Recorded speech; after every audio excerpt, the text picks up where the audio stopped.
ত্রয়োদশ জাতীয় সংসদ নির্বাচনে সরাসরি প্রতিদ্বন্দ্বিতার সুযোগ না পেলেও সংরক্ষিত নারী আসনকে ঘিরে আশায় ছিলেন সবিজ অঙ্গনের বেশ কয়েকজন পরিচিত মুখ। মনোনয়ন সংগ্রহ করে আলোচনায় এসেছিলেন তারা, তবে শেষ পর্যন্ত সেই প্রত্যাশা আর পূরণ হল না। সোমবার রাজধানীর নয়াপল্টনে দলটির কেন্দ্রীয় কার্যালয়ে আনুষ্ঠানিকভাবে চূড়ান্ত প্রার্থীদের নাম ঘোষণা করেন রুহুল কবির রিজভী। তিনি জানান, জাতীয় কমিটির সদস্যরা 2 দিনব্যাপী সাক্ষাৎকার গ্রহণের পর মনোনয়ন বোর্ড 36 জনকে চূড়ান্তভাবে মনোনীত করেছে। তবে ঘোষিত এই তালিকায় সবিজ অঙ্গনের কোনো শিল্পীর নাম দেখা যায়নি। কয়েকজন শুরু থেকে আলোচনায় থাকলেও শেষ পর্যন্ত চূড়ান্ত বাছাইয়ে বাদ পড়েছেন তারা।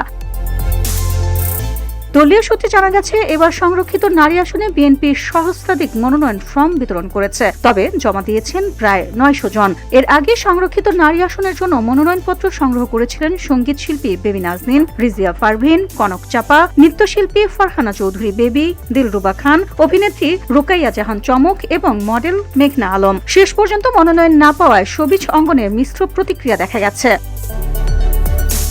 VOD Bangla news desk.